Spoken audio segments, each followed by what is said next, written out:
12절입니다. 시작. 예수께서 다시 회당에 들어가시니 한쪽 손 마른 사람이 거기 있는지라. 사람들이 예수를 고발하려 하여 안식일에 그 사람을 고치는가 주시하고 있거늘 예수께서 손 마른 사람에게 이르시되 한가운데 일어나 하시고 그들에게 이르시되 안식일에 선을 행하는 것과 악을 행하는 것 생명을 구하는 것과 죽이는 것 어느 것이 옳으냐 하시니 그들이 잠잠하거늘 그들의 마음이 완악함을 탄식하사 노하심으로 그들을 둘러보시고 그 사람에게 이르시되 내 손을 내밀라 하시니 내밀매 그 손이 회복되었더라. 바리새인들이 나가서 곧 헤롯 땅과 북에 예수를 죽일까 의논하니라. 예수께서 제자들을 바다넘게 올라가시니 갈릴리에서 큰 무리가 따르며 유대와 예루살렘과 이두메와 요단강 건너편과 또 두로와 시돈 근처에서 많은 무리가 그가 하신 큰 일을 듣고 나아오는지라. 예수께서 무리가 에워싸 미는 것을 피하기 위하여 작은 배를 대기하도록 제자들에게 명령하셨으니 이는 많은 사람을 고치셨으므로 병으로 고생하는 자들이 예수를 만나고자 하여 몰려왔음이로라. 더러운 귀신들도 어느 때든지 예수를 보면 그 앞에 엎드려 부르짖어 이르되 당신은 하나님의 아들이니이다 하니 예수께서 자기를 나타내지 말라 많이 경고하시니라. 아멘. 마가복음 17번째 시간으로의 안식의 완성에 이르는 날이라는 제목으로요. 말씀 나눌게요. 1절에 예수님이 어디 들어가셨어요? 회당에. 지금 마가복음에만요, 회당에 들어가는 내용이 3장 1절까지만 해도 5번이 나오더라고요. 회당에 들어가면 반드시 그 안에 누가 있어요? 회당장에 병 걸린 사람이 반드시 있어. 이상해요. 회당이라는 유대인의 그 종교적 메카인데, 당시에는. 물론 많이는 안 모였겠지만, 12명 이상이면 모일 수 있는 그런 곳이었는데, 법전을 연구하고 말씀을 강론하고 공부했던 그 회당 안에는 항상 그 병든 사람이 있고 특히 이제 귀신 들린 사람이 이제 꼭 항상 있고요. 그래서 예수님은 회당에 들어가서 말씀을 강론하고 구약의 말씀을 읽고 강론하고 새로운 해석을 하고 또 그 말씀에 대하여 이제 그 소위 말해 당대의 그 율법 사들 바리새인들 서기관들이 예수님을 이제 비난하고 그런 이제 그 뭐라 그럴까요? 제 생각으로는 그냥 예수님이 사역했던 사역의 장소이지만 한편으로 보면은 오늘날로 말하면 뭐 그 복싱 경기가 일어나는 링이라고 생각이 들어요. 그 4강 리그에서 이제 싸우는 것처럼 예수님이 의도적으로 회당에 들어가서 의도적으로 싸우시는 것 같아요. 병자를 고치면서 그 회당에는 항상 귀신 들린 사람이 또 그날은 항상 무슨 날이에요? 그쵸? 안식일에 회당에 모였으니까 안식일이죠. 근데 안식일에 사람을 고쳐고. 그러니까 지금 저도 이제 그 안식일 하면은 그 창세기에 있었던 그 창조의 7째 날의 안식일만 주로 이제 텍스트 가지고 공부를 했었는데 복음서에 특히 이제 마가복음을 보니까 계속 그 일이 이제 반복되고 확장되고 있더라고요. 의도적으로 마가가 이런 내용을 이제 편집하면서 말하고 싶은 게 있겠죠. 그래서 회당에서 이제 그 일이 이제 진행되고 안식일 관련돼 있는데 회당에서 헷갈리는 한번 읽으시죠. 회당에서 사역하신 예수님은 사역을 하시면서 회당에 자주 들어가셨습니다. 진리 입장에서 회당은 귀신의 소굴이며 비진리의 성전입니다. 그래서 예수님은 회당에서 진리를 가르치시고 회중들은 그의 가르침에 놀랐지만 바리새인과 서기관들은 그런 예수를 시기했습니다. 이렇게 회당에서 율법주의자들과 논쟁하며 충돌했습니다. 지금까지 마가복음에서는 4번 정도 이런 충돌이 있었습니다. 1장에서는 그들이 가버나움에 들어가시니라. 예수께서 곧 안식일에 회당에 들어가 가르치시매 죠. 마침 그들이 회당에 더러운 귀신 들린 사람이 있어 소리질러 이르되 무사람이 그의 교훈에 놀라니 이는 그가 가르치는 것이 권위 있는 자와 같고 서기관들과 같지 아니함이로라. 그렇죠? 2장 1절에요. 21절에 29절에도 회당에서 나와 야고보와 요한과 함께 시몬과 안드레의 집에 들어가시니 집에 들어갔어요. 성전에 다시 시몬의 장모가 열병으로 누워있는지라 사람들이 곧 그 여자에 대하여 예수 깨우치하온대 나아가사 그의 손을 잡아 일으키시니 열병이 떠나고 여자가 그들에게 수종드니라. 1장 39절에도요. 온 갈릴리에 다니시며 그들의 여러 회당에서 뭐 하셨어요? 예, 마가는 전도 어디 그러니까 갈릴리라는 이제 예수님의 초기 사역인데 전도를 어디에 하셨다고요? 회당에서. 그리고 이제 귀신 들린 자를 내쫓다라는 이제 그 중간 결론으로 마가가 예수님의 사역을 결론을 내리고 있죠. 23절에도요. 2장 23절에도 안식일에 예수께서 지난주 거죠. 밀밭 사이로 지나가셨어요. 안식일이에요. 그의 제자들이 길을 열며 이 사역을 자르는지라 바리새인들이 예수께 말하되 보시오 저들이 어찌하여 안식일에 하지 못한 일을 하나이까. 안식일 일을 하고 그 다음에 오늘 본문에는요. 다시 어디에? 회당에 들어가시니까 여지없이 손 마른 사람. 손이 마른다라는 한글 표현은 되게 좀 뭐죠? 비의학적인 표현이죠. 그렇죠? 그래서 사전을 보니까 뭐 이렇게 중풍병처럼 이렇게 우리 푹 맞으면 손이 이렇게 되는 것처럼 그런 걸 표현하는 거라고 주석가들은 얘기하는 듯해요. 근데 원문에는 원문을 되게 의도적으로 표현한 거죠. 바짝 말라 있는 상태라고 이제 표현하거든요. 물기가 없는 바짝 말라 있는 상태. 그게 이제 회당이 있다. 그러니까 이 3장까지의 그 마가의 진술을 통해서 마가의 입장에서의 당대 유대교의 메카 성전을 잃어버렸죠. 물론 헤롯 성전에 있었지만 실제로는 성전을 잃어버렸고 그들의 어떤 종교는 회당 중심의 종교였고 다분히 율법주의자들이 회개문의를 가지고 있었고 근데 그곳에서 사람들의 일반 백성들의 상태는 귀신 들려 있고 손이 말라 있고 이제 그 병에 걸려 있는 상태다라고 의도적으로 말하면서 예수님이 오신 그 세상의 유대교의 어떤 이 내적 종교적 상태를 이렇게 비추어서 말하고 있는 거라고 여겨졌고요. 그런 부분에서 이제 안식일 논쟁과 관련해서 되게 이제 새롭게 이제 저는 이게 본문을 쭉 읽으면서 또 창세기의 그 원론적인 진술과 다르게 예수님의 그런 전투적인 모습을 마가가 의도적으로 편집하여서 우리에게 말해주고 있다. 너희의 그 주 되시고 그리스도 되신 그 주님이 이렇게 율법의 세상에 와가지고 그들과 의도적으로 싸웠다. 그건 곧 그들의 모습일 뿐만 아니라 여전히 우리 회당이라는 율법의 메카 안에서 살아가고 있는 귀신 들려 살고 있는 악한 영에 사로잡혀 있는 우리들의 모습이기도 하다라는 어떤 그런 생각을 해보게 되었습니다. 예수를 죽이고자 한번 이어서 선생님 보시죠. 마가복음 3장은 예수님이 회당에 들어가서 한쪽 손 마른 사람을 고쳐주시면서 또다시 안식일과 관련되어 율법주의자들과 충돌하게 됩니다. 급기야 율법주의자들은 다른 당파들과 연합하여 예수를 어떻게 죽일까 모의하게 됩니다.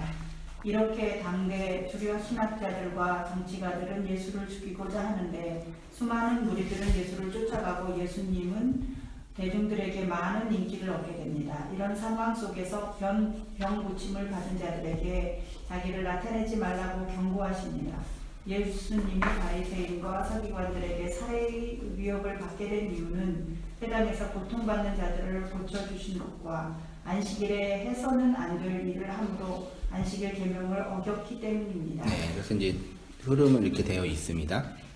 자, 볼게요. 안식일 계명은 이미 창세기에서부터 명령하신 말씀이지요. 율법이 주어지기 전부터 있었던 말씀이고, 사실 유대인들에게 있어서 히브리인들에게 있어서도 안식일 계명이 소위 말해 하나님을 향한 계명의 핵심이었고, 그리고 그 안식일을 지킨다는 것이 그들의 종교의 어떤 율법적인 힘을 보장하고 지키는데 절대적인 힘이 된 거였죠. 그러니까 저도 이렇게 공부를 하고 본문을 보면서 되게 지금 입장에서는 별거 아닌 걸로 싸운 거잖아요. 제 입장에서는요. 안식일 날 그거 모이는 그거랑 사람 고쳐주는 거랑 그게 얼마나 뭐 대단하고 나쁜 일이라고 이렇게 싸울까 생각이 드는데, 창세기부터 쭉 흐르는 어떤 이 히브리인들의 종교의 흐름 속에서는 안식일 계명이 사실 다른 십계명 계명, 여타 계명보다 아주 절대적이고 이제 중요한 이제 개념이었다는 거죠. 그런 측면에서는요. 자, 하나님이 우리에게 명령하신 것으로는 일하지 말라는 말씀. 그러니까 하나님이 우리에게 명령하신 안식일 계명은 겉으로는 일하지 말라는 말씀이지만 내용으로는 하나님의 일을 완성하라는 날이 안식일이에요. 그러니까 율법에서도 안식일에 일하지 말라 그랬죠. 그래서 일하는 자는 뭐라 그랬어요? 죽이라 그랬고 실제로 죽였죠. 네, 겉으로는 일하지 말라는 것이 안식일 계명의 핵심이지만 내용으로는 뭐냐면 정말 해야 할 일을 하라는 얘기죠. 안식일 계명이. 그래서 하나님은 창세기에서 안식일을 몇으로요? 7이라는 수로 설명하셨고, 요 7의 히브리어가 쉐바라고 하고요. 요 쉐바의 뜻은 맹세하다, 언약하다, 실컷 먹이다 라는 뜻이 있는 샤바에서 왔다고 많이 말씀을 나누었었죠. 요 샤바에서 안식일을 의미하는 샤파트가 있고, 요 안식일을 의미하는 샤파트는 샤바트라는 동사에와 관련되어 있는데, 요 샤바트는 뜻이 뭐냐면 그치다, 중지하다, 자르다, 끝내다, 더불어서 완성하다, 온전하게 하다. 그러니까 일을 진행하다가 그치는 거는 중간에 그친다라는 측면이 아니라 일이 완성됐다, 일이 끝났다라는 측면에서의 샤바트예요. 그러니까 일곱째 날 안식일도 6일 동안 하나님이 하신 일을 뭐 하셨다 그랬어요? 그쳤다 그랬죠. 그 그치다는 얘기는 일이 끝났다는 뜻이고, 끝났다는 얘기는 그냥 동작의 끝남이 아니라 어떤 일이 완성이 됐다라는 측면인 거죠.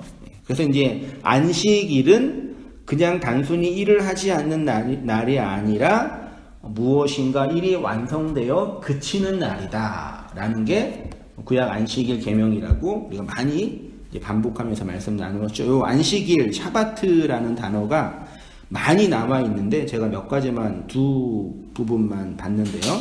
여호수아 5장 12절 보세요. 그 땅 소산을 먹는 다음 날, 여호수아죠. 이스라엘 백성이 가나안 땅에 들어갔죠. 가나안 땅 들어가기 전까지 이스라엘 백성은 어떤 거 먹었어요? 만나 먹었잖아요. 근데 가나안 땅에 딱 들어가니까 뭐가 그쳤어요?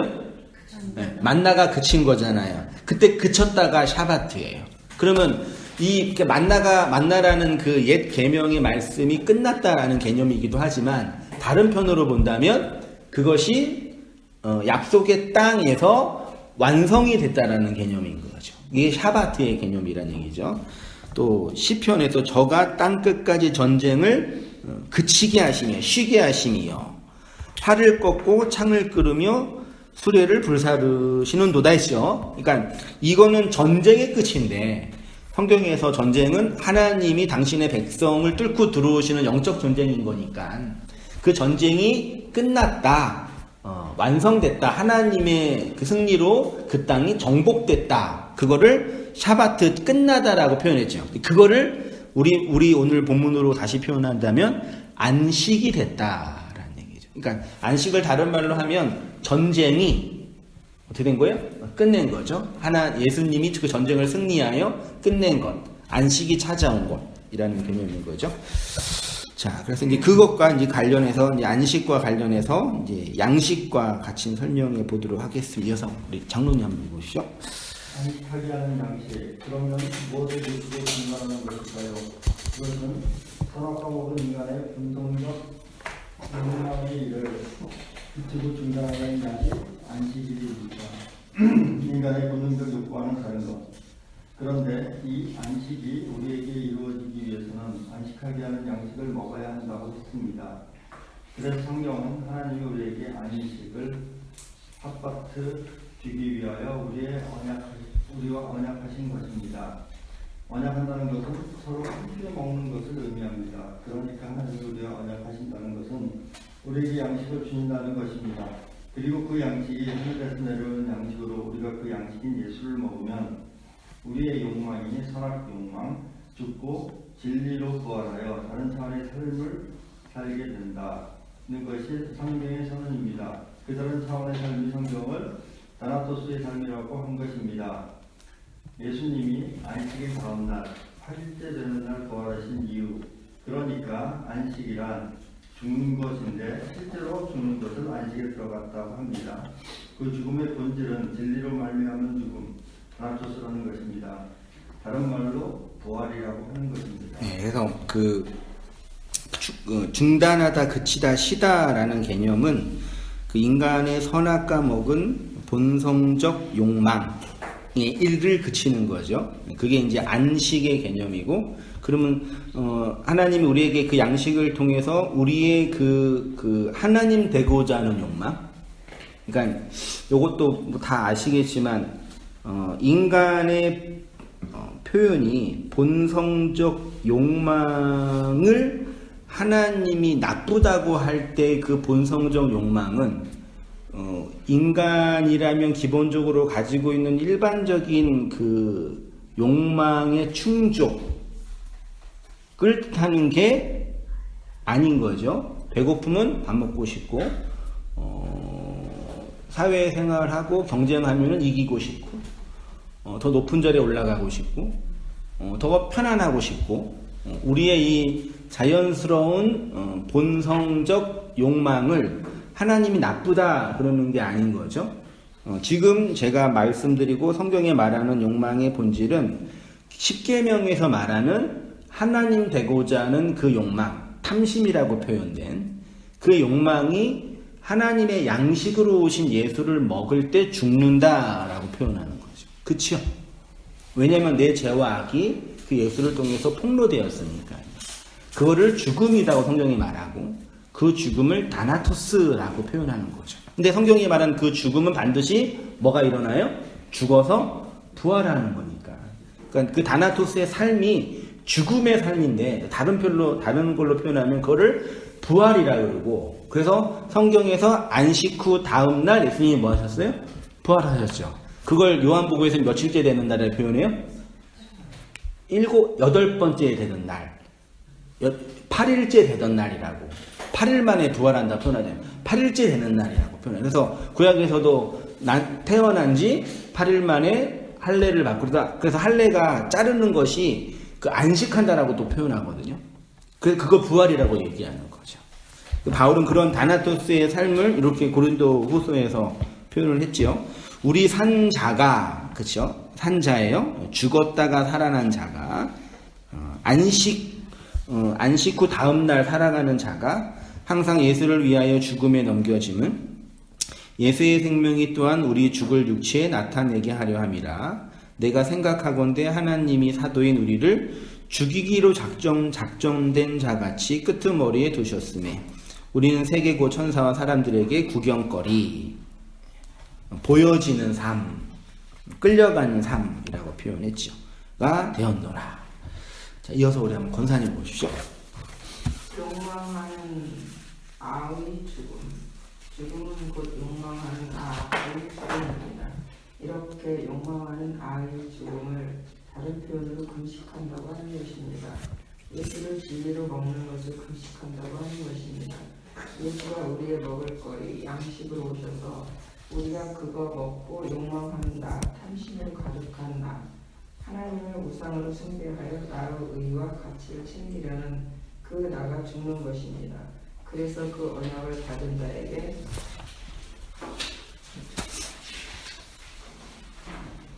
안식일, 샤바트를 주어지는 것입니다. 그러니까 엄밀한 의미에서 우리가 안식일을 계명으로 지키는 것이 아니라 하나님의 안식이 그 진리의 양식을 통해서 우리에게 이루어지는 것입니다. 그것을 가르치기 위해서 안식일, 계명을 주신 것입니다. 그런데 유대인들은 이 안식일, 계명을 오해하고 곡해하여 완전히 거꾸로 지키고 있었습니다.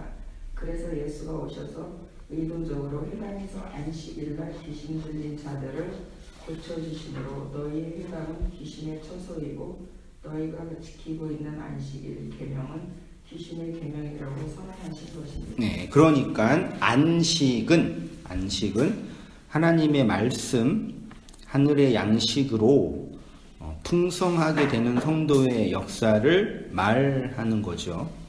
그 안식일이 안식의 실체이신 예수 그리스도를 통해서 완성이 되어 우리가 부활하신 그날에 초대교회가 모여서 말씀으로서의 양식을 나누고 기독교 문명이 그날에 함께 모여 예배 드리는 날로 정한 것입니다. 그래서 우리가 안식 후 첫날인 일요일에 함께 모여서 공적인 예배를 드리고 서로 교제하고 말씀을 배우고 나누며 복음을 전하는 일을 하는 것입니다.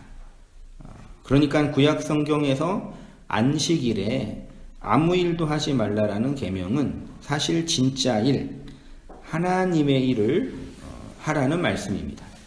예수라는 진리의 양식을 먹는 것이 율법의 밥을 금식하는 것처럼 하나님의 일을 하는 것이 인간의 입장에서 아무 일도 하지 않는 일이 되는 것이죠. 출애굽기 20장 10절이야. 한번 같이 읽어보시겠습니다. 시작. 일곱째 날은 내 하나님 여호와의 안식일인즉 너나 내 아들이나 내 딸이나 내 남종이나 내 여종이나 내 가축이나 내 문 안에 머무는 객이라도 아무 일도 하지 말라. 이는 엿새 동안에 나 여호와가 하늘과 땅과 바다와 그 가운데 모든 것을 만들고 일곱째 날에 쉬었음이라. 그러므로 나 여호와가 안식일을 복되게 하여 그날을 거룩하게 하였느니라. 아무 일도 하지 말라. 이어서 우리 종사님 보십시오. 안식일의 계명의 핵심은 모든 사람이 아무 일도 하지 않는 것입니다. 지독한 율법주의자들은 유대인들은 안식일에 아무 일도 하지 않는 범위를 정하여 어디까지 하면 되고 안 된다고 합니다. 여기 일이라는 단어가 멜라카라는 단어입니다. 이 단어가 사용되는 것이 창세기 2장입니다. 네, 하나님의 지으시던 일. 그러니까 이 멜라카는 누구의 일이에요? 그렇죠? 그 일은 이제 창조의 일이죠. 그러니까 성경에서 말하는 하나님의 일은 창조의 일이고 그 창조는 다시 성경 전체에서는 뭘로 설명돼요? 구속으로 설명되죠. 그러니까 하나님이 창조한다는 얘기는 하나님의 교회를 구속한다는 얘기고 그거를 창조라는 구약의 언어로 설명하는 거죠. 그러니까 쉽게 말하면 하나님의 일은 우리를 교회로 만들어내어 불러낸다. 아주 쉽게 말하면. 그러니까 하나님이 이 땅에서 당신의 일을 이루신다는 얘기는 이 땅을 인간이 살기 좋은 세상으로 만들고 이 땅이 유토피아로 만들고 그건 하나님의 일이 아니죠. 그 반대로 우리 개인에게 적용하면 우리 인생을 향한 하나님의 일은 내가 이 땅에서 내 육체나 이 인간관계가 원하는 것들을 이루어주고 바라고 나타내주는 것이 하나님의 일이 아니라 나를 하나님의 교회로 이끌고 창조해내는 일이죠. 그러니까 이 땅에서 우리가 인간이 당하는 여러 가지 고난과 어려움들을 하나님이 도와주시지 않을 때가 더 많이 있는 거죠. 왜요? 하나님의 창조의 일이 이 동의가 되셔요? 대단하시네요. 우리 조건사님 가장 크게 그러니까 예를 들어서 그러니까 뭐 극단적인 예지만 좀 슬프지만 제가 우리 애들이랑 물놀이를 가는데 저도 수영을 못 하는데 애가 물에 빠져서 막 허우적거리고 막 진짜 물이 휩쓸려가지고 막 죽으려고 그래요. 저는 수영을 잘할 능력이 없어요. 그때 이제 목사인 제가 할 수 있는 최고의 방법은 뭐겠어요? 기도하는 거죠. 주여. 일반적으로 볼 때.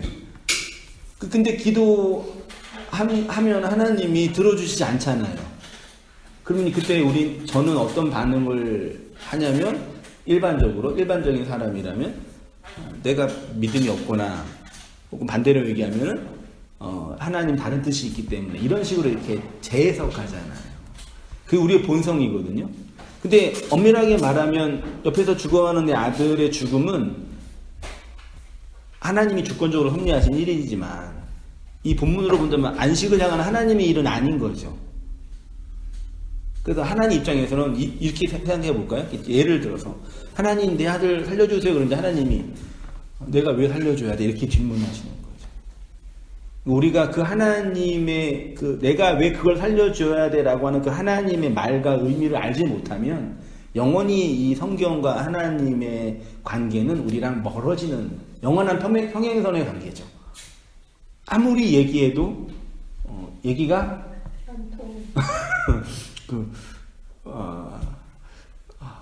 정말 이게 사회생활하고 인간관계 맺으면 일수 느끼는 건데 이게 잘 이렇게 사람이랑 말이 잘 들면 들수록 잘 이렇게 안 통하다는 느낌이 더 많이 들더라고요.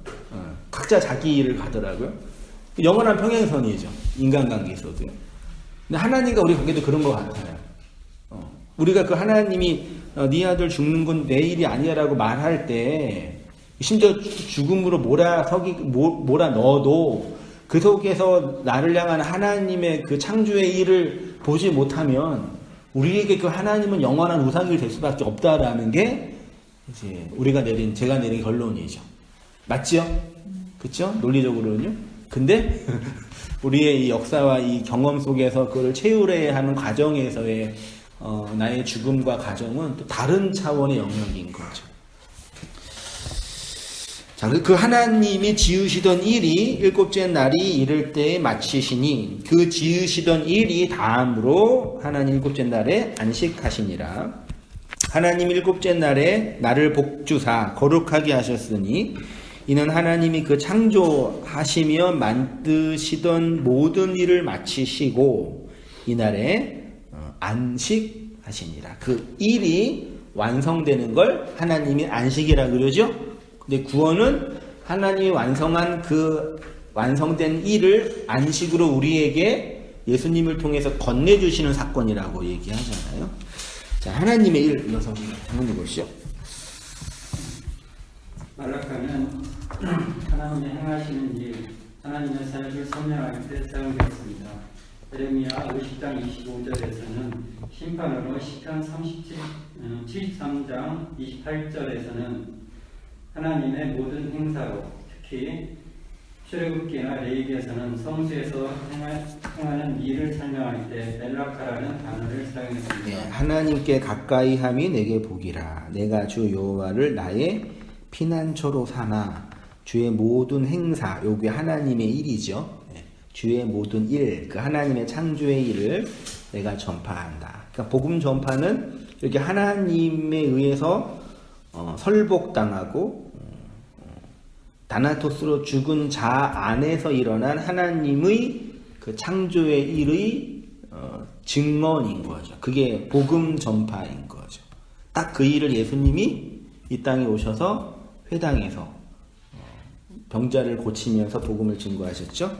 나 여호와가 그 병고를 열고 분노의 병기를 내문 주 만군의 여호와 내가 갈대아의 땅에 행할 일이 있음이니라. 모세가 부살렐과 오홀리압과 및 마음이 지혜로운 사람 곧 그 마음에 여호와께로 지혜를 얻고 와서 그 일을 하려고 마음이 원하는 모든 자를 부르매. 여기서 그 일이 멜라카 하나님의 일이고 특히 이 일이 이제 성전에서 행하는 일, 성전을 짓는 일, 여러 가지 기타 등 성전을 행하는 그 일을 하나님의 일이라고 표현했습니다. 하나님의 일이란 한번 읽어주시죠. 하나님의 일이란 신구약 성경 전체에서 하나님이 행하시는 하나님의 일은 한마디로 말하면 하나님이 하나님의 백성을 이 역사를 통해 만드시는 것입니다. 그것은 구약에서는 옛 성전, 보이는 성전, 옛 언약, 십계명 돌판, 에덴 동산, 성막, 성전, 성벽, 집을 세우는 것으로 설명하셨고 신약에서는 성령 강림 이후 교회를 세워가는 것으로 설명하시는 것입니다. 하나님께서 우리에게 행하시는 일이 바로 옛것을 통해 새 것을 만드시는 것이고 율법을 통해서 은혜를 완성하시는 것입니다. 우리의 육체와 우리의 인생과 이 역사를 통해서 영원한 교회를 만드시는 것입니다. 그래서 우리가 이미 구원을 받아서 완성되었고 아직 그 구원이 완성되지 않아서 만들어지고 있는 것입니다. 네, 창세기의 6일 동안 하나님께서 창조하신 것이 바로 이 세상이라는 껍데기 속에 하나님의 백성으로서의 교회입니다. 다 우리 이야기, 내 이야기를 하는 것입니다. 6일 동안 창조의 일을 하시고 7일째 안식했다는 것은 하나님이 노동을 하시고 이제는 쉬었다라는 것이 아니라 6일 창조를 완성하셨다는 것을 7일 안식을 통해서 설명하시는 것입니다. 그래서 뒤에 나와 있지만 안식 일요일 개신교에서 일요일 날 모여서 예배를 드려야 하는 이유 중에 하나가 언뜻 제가 그 어렸을 때 들었던 설교 중에 하나가 우리가 노동을 하는데 쉬어야 된다 그런 얘기를 근데 2번이나 쉬어요 왜? 토요일 일요일 요즘 공휴일이잖아요. 뭐 안 쉬는 노동들 많이 있지만 제가 고등학교 때 대학 때는 토요일 날 안 쉬었던 것 같아요. 그때 우리 어르신들 진짜 교회 생활 대단하신 것 같아요. 월화수목 금토일 항상 일하시고 토요일까지 일하시고 일요일 날은 이제 더 열심히 가방 들고 아침부터 이제 새벽 진짜 지금 생각해 보니까요 그렇게 일하시고 번 돈에 11조는 기본이고 2, 3조는 해야지 이제 장로 검사는 될 수 있으니까 헌금함도 왜 이렇게 많이 있는지 정말 엄청 근데 지금 생각해 보니까 그러니까 그 열심히 부러운 게 아니라 우리는 인간은 도대체 어떤 것에 이렇게 맞아서 이렇게 집중돼서 움직여지는 그런 존재구나라고 다시금 생각이 되더라고요. 그러니까 노동을 하는데 일주일에 한 번은 쉬어야 한다는 게 우리의 창조의 원리다 이렇게 얘기하더라고요. 물론 쉬면 좋지요. 쉬어야죠. 근데 그걸 성경이 말하고 있는 건 아니잖아요. 그 휴식과 관련해서 설명하는 건 한번 잠깐 해보시죠. 휴식이 아니라 완성. 안식이란 휴식이 아니라 완성입니다. 하나님께서 이렇게 교회를 창조하시고 완성하셨으니 이제 이렇게 창조된 너희는 7일째 아무 일도 하지 말라는 계명을 주신 것은 하나님께서 그 일을 6일의 날을 통해서 안식하셨고 그 일이 안식으로 너희에게 이루어졌으니 아무 일을 하지 말라는 것으로 설명하시는 것입니다. 단순히 육체적 노동으로 일하지 말라는 것이 아니라 진짜 일이 완성된 날이 바로 7일 안식일이라는 것입니다. 진짜 은혜가 완성되는 그날이 7일이다. 예. 그래서 예수님이 신약에 와서 안식 없는 고통의 삶을 살고 있는 영혼들을 고쳐주시면서 그들에게 진짜 안식을 주신 것이지요.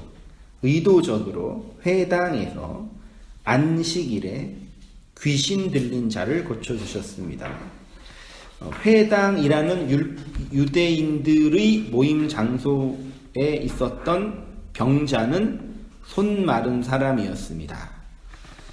마른이 원문으로 보면 크로세스라는 단어인데 물이 없어 바짝 마른 상태, 물이 없는 메마른 땅으로 당대 유대인들의 율법주의 아래서 강팍하게 있었던 사람들의 상태를 상징적으로 표현해 주는 거죠. 지난주나 지지는 나누었던 그 요한복음 5장인가요? 6장. 5장에 38년 된 병자도 베데스다 은혜의 집이라는 옛 성전에 물이 있는 연못에 있었잖아요.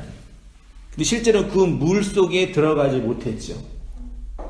그러니까 겉으로는 은혜의 연못, 은혜의 집이고 물이 있는 곳이지만 실제로 그 안에 그 물이라는 진리를 먹지 못하는 그들의 내적 상태를 빗대어 설명하는 거죠. 당대 유대인들이요. 회당에 있었던 자들이요. 그러나 이것은 2000년 전에 율법주의라고 비난할 수 있는 그들의 문제 이전에 또 누구의 상태예요? 그렇죠. 우리가 여전히 이 율법의 회당 안에서 율법이라는 자기 의의를 챙기기 위하여 끊임없이 아의 성을 창에 그 아가 칼 들고 있는 나니까 칼질을 하면서 나를 세고 있는 그 나가 율법 회당에 있는 나고 그래서 사도들이 나중에 그 서신서에 가면은 그 회당을 누구의 집이라 그래? 사단의 초소라 그랬나요? 사단의 회라 그랬죠. 사단의 회라고 하는 거죠. 하나님을 대적하는 악한 자들의 모습. 자, 그래서 이제 마가복음 9장 18절 보시면 귀신이 어디 있든지 저를 잡으면 거꾸로 져 거품을 흘리며 이를 갈며 그리고 파리하여 가는지. 여기 파리하다가 크로세스예요. 네, 바짝 말라간다.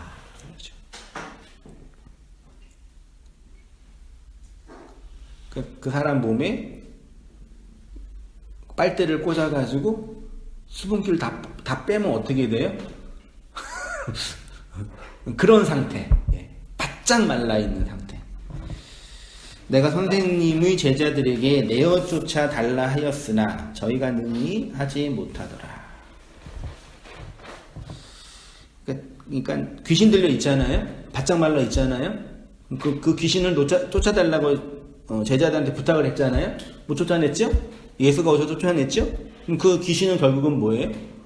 인간을 바짝 말라 있게 만드는 그 귀신의 실체는 그게 율법이라는 얘기죠.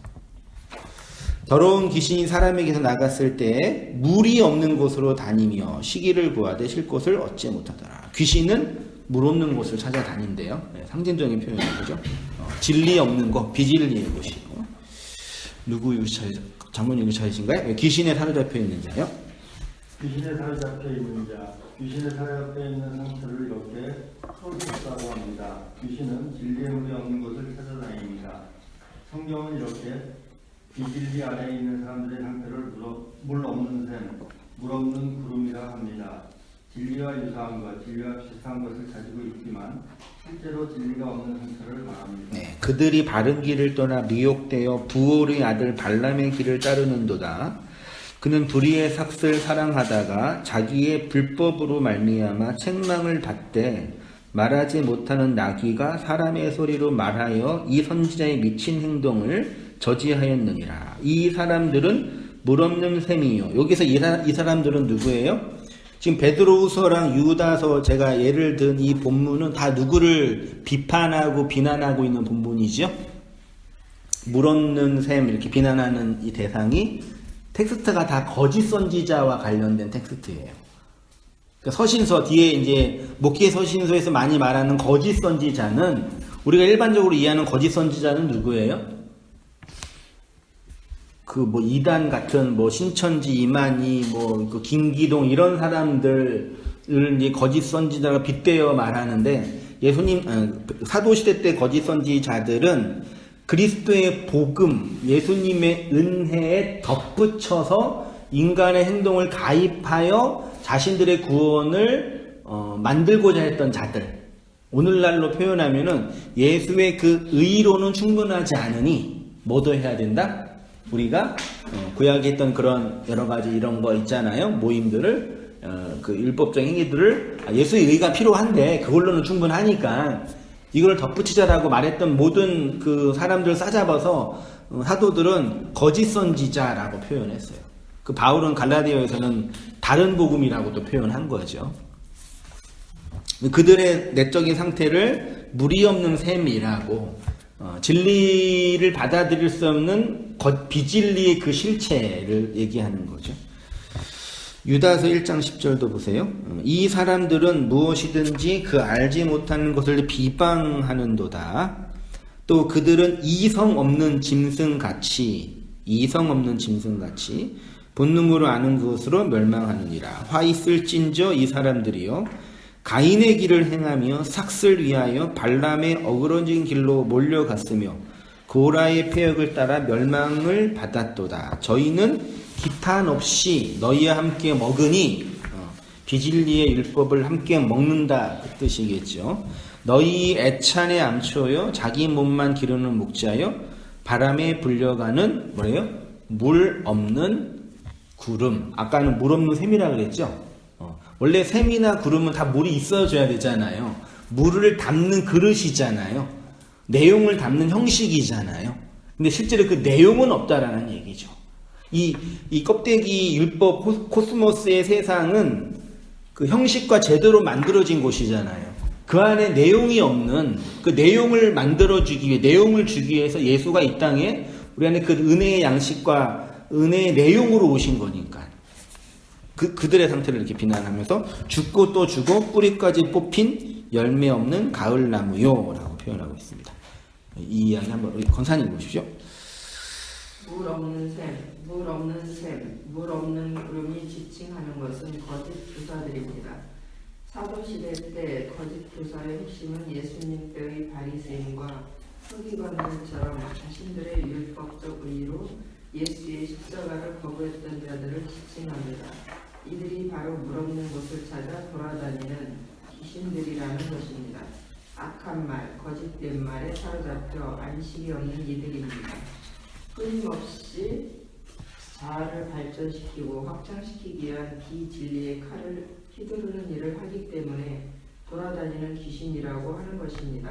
성경은 이러한 자들을 비진리의 율법 아래서 유리하는 자라고 합니다. 내가 밭을 갈아도 땅이 다시는 그 효력을 내게 주지 아니할 것이요 너는 땅에서 피하여 뭐한대요? 유리한다 그랬죠.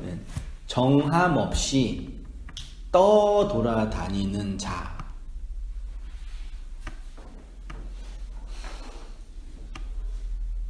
진리 입장에서는 율법의 세상을 돌아다니는 자라고 하죠. 그걸 흔히 이제 노마드의 삶이라고 하잖아요. 이 율법의 세상이 성도에게는 정착할 곳이 아니기 때문에 돌아다닌다라고 표현하잖아요. 여기에서 말하는 유리함은 뭐냐면 진리의 말씀에 의해서 기둥에 의해서 세워진 자가 아니기 때문에 귀신들처럼 유리하고 방황한다라고 표현하는 거죠. 정함이 없는 자의 상태죠. 그러니까 엄밀하게 말해서 진리와 은혜 안에서 있는 성도들은 율법의 세상을 돌아다니는 자지만 내용으로 보면은 그 은혜의 땅과 약속의 땅에서 정착하여 뿌리가 박혀서 생명의 열매를 내고 있는 자들이잖아요. 그치요? 네. 그렇게 이해하시면 돼요. 시편 56편 8절도요. 나의 유리함을 주께서 계수하셨사오니 나의 눈을 주의 병에 담으소서. 이것이 주의 책에 기록되지 아니하였나이까. 마태복음 9장 36절에 무리를 보시고 불쌍히 여기시니 이는 그들이 목자 없는 양같이 고생하며 기진함이라. 이게 다른 말로는 유리하고 방황하다라고 그런 거죠. 복음서는 특히 병들고 소경되고 가난하고 귀신 들린 자들이 많이 나옵니다.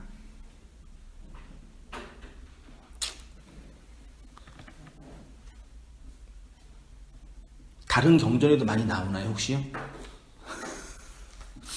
왜 유독 예수님 당대 때 사역하셨을 때에 그렇게 병든 사람, 귀신 들린 사람이 많이 나올까요?